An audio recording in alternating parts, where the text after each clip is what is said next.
Hey kids, it's the Britt Nolan Show, where you'll see that your mom's a holy moly. You won't learn anything except moaning on your neighbor's ring. That's what you get when you listen to What the Brick. You'll realize that we're all just pieces of shit, soon flying with pooping rats on his ass. Me why I'm so high. Drop the pants and show off your big giant ballroom. Use it the place where we can all play together forever and ever. Here is Britt sitting on a bee.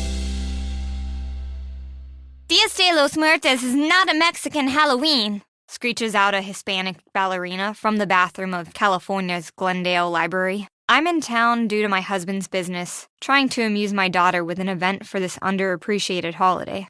In Mexico, Dia de los Muertos is a time to honor ancestors and loved ones that have gone to the spirit world. Celebrations are held right after Halloween on November 1st and 2nd, which are two major Catholic holy days, All Saints' Day and All Souls' Day. While at the event, there's live entertainment, kids getting their face painted like Skeletor, and there's even build-your-own miniature altar crafts. I feel slightly out of place because 1, I don't live here, but I'm crashing the Day of the Dead party, and I'm getting my parking validated free. And 2, I'm not Hispanic, and my pasty skin sticks out. The line to be painted like Skeletor is too long to justify with a toddler, so I deal with the discomfort. My daughter Lucy makes sure that we stand out by dancing in front of the live music, making a scene as if we're the only ones willing to bust a move at the event. Thankfully, she's super cute, so it's a pretty good icebreaker. In another part of LA, at the Church of Scientology, there's Guatemalan Americans gathered for their annual Fiambre, a Guatemalan-specific celebration for the Dia de los Muertos holiday. This pretty much consisted of a shared 900-pound charcuterie board, which the local Scientologists would like you to know that this is a record-breaking amount of food served on a single platter outside of the Guatemala celebrations.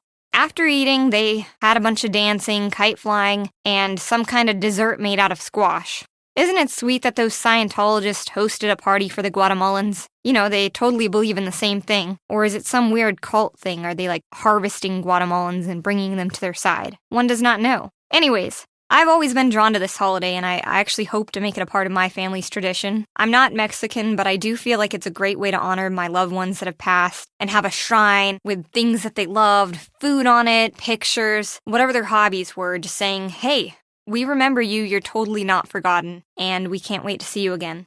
You know, November, to me, it's a super bittersweet month. It's got holidays in it, Thanksgiving, and 8 years ago, my great friend Mike, who was my roommate at the time, he passed away, and my grandma and my husband's grandpa, they all actually passed away within the same week. And I never knew anybody to pass away that I was actually close to. And then bam, bam, bam, all 3 of them at the same time. And I didn't know what to do. We were super depressed. I wasn't sure if I was going to be able to survive the relationship with my husband because we needed help. We were both so beaten up that it was hard to really lean on each other. What's wild to me is that that theory about death coming in threes really seemed to be true at that time. I was working for Caesars and my boss at the time was totally unsympathetic. They made it nearly impossible to take any bereavement leave. She said she was just following protocol, aka just using the policies as an excuse to be a big biatch. And she really seemed to like kicking the people while they're down.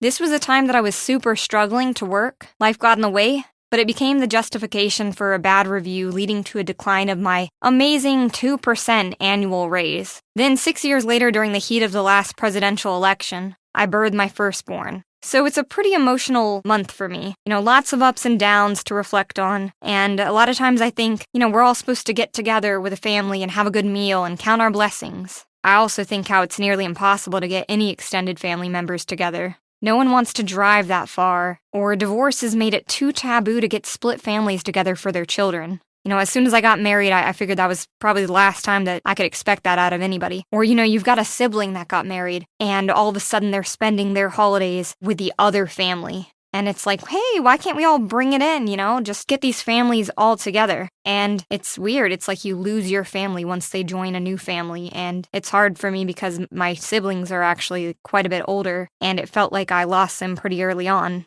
So I really wish that we could do something like run a school bus with a bathroom and a wheelchair access ramp and pick everyone up that I love without complaints. And, that's the hardest part. No complaining?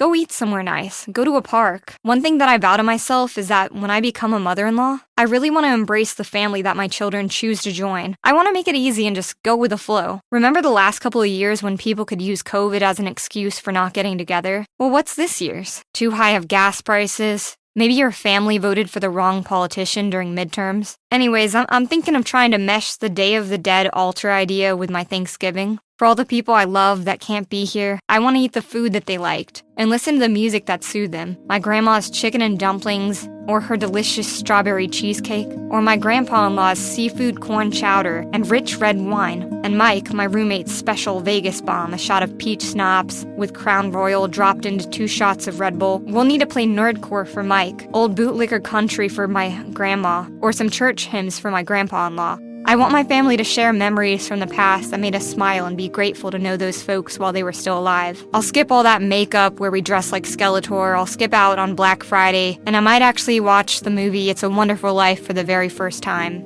I want to change how I feel about the month of November. I don't want it to be a depressing time. I don't want it to be overwhelming, and I really just want to be that, family-oriented, stress-free kind of mom that doesn't put the pressure, but somehow gets everybody together. Is that even possible? But I hope your family has a wonderful Thanksgiving and that you eat something that you love and be thankful. Thank you.